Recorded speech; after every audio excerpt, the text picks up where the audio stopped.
Life sucks! Get high! I tell you what doesn't suck. We got the man. Give it up and make a lot of noise for our big brother, Tommy Chong!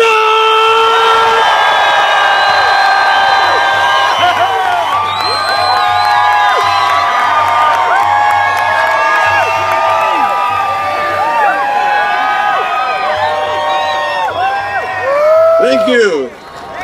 And it's nice to be back in my hometown. I've been at a bunch of these hash bashes. I don't remember them, but I know people said I was here. You know, as you know, that I got busted for selling bongs a few years ago. And no, the good news is that it gave me the kind of publicity that now, when I start my bong company up again, it'll be worldwide known. But, you know, I've been, and also, just lately, I was supposed to go to Washington, D.C. to help lobby the people in Washington State, you know, but I got disinvited because of my reputation.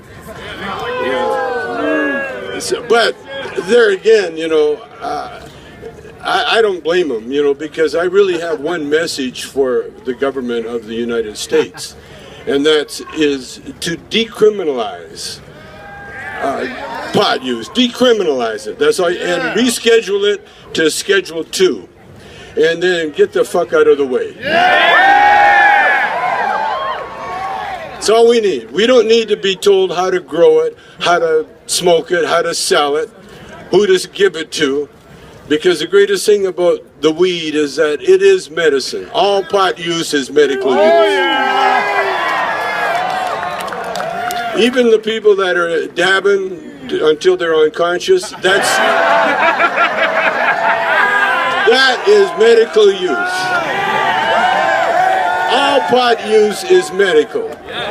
And all medical treatments are different depending on who's taking them.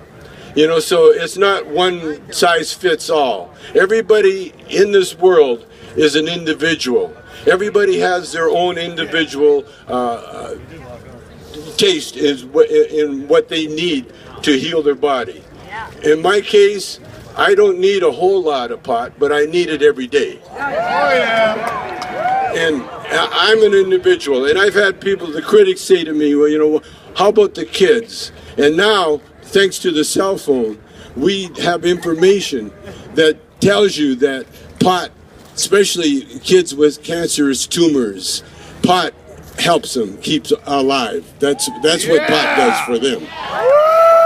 And so my answer to those, when they say, how about the kids? I tell them, yes, they need it, you know, especially the little babies with epilepsy. You know, I seen on TV with Sandra Gupta where a little baby hugged her mother for the first time. First time, because the little baby had been dosed with enough THC to help her, CBDs actually, CBDs to help the little girl eliminate the epilepsy fits that they were suffering. So messages, you know, to the government now, our message is all pot use is medical. Everybody has their own medical problems. Now, I meet a lot of people say to me, I don't need pot. And I tell them, great. That's wonderful. That means more for me. You know?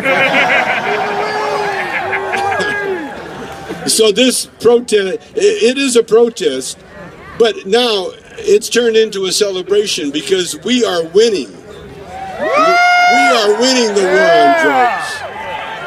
And the reason their government is dragging their feet is that now the government's going to have to think about paying us back for the shit that they took off us. All those forfeitures, those drug forfeitures, once we get it legal, the forfeitures become illegal. And they owe us money, just like the IRS. If you don't pay your taxes, we have to. They'll put you in jail. Well, now the government, if the government don't start paying us back for the money and the property they took off us, then we got lawyers that we'll be able to hire, because when pot gets legal, which it is legal in a lot of states, the money is coming in, and us guys that were in the beginning of the pot movement, now we're going to be the ones that are be able to put our money offshore and to buy yachts.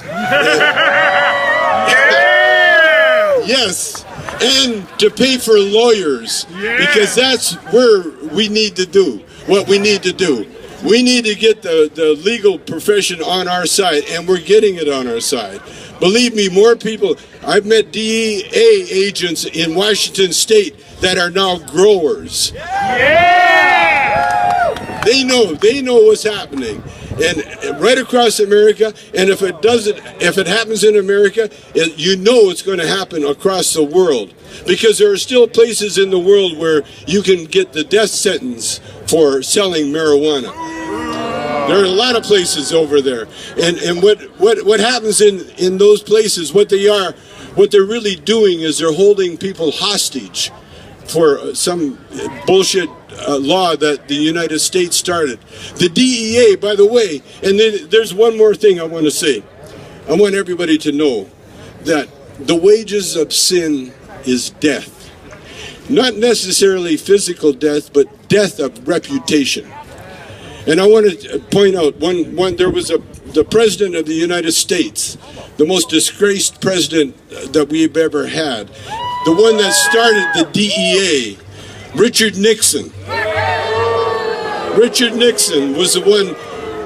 He commissioned a study on marijuana, and when the commission came back and said that it should be legal, that it should not be, people should not be persecuted for marijuana use, he squashed that investigation and started the DEA. And now we're finding out the DEA is probably the biggest criminal gang in the world.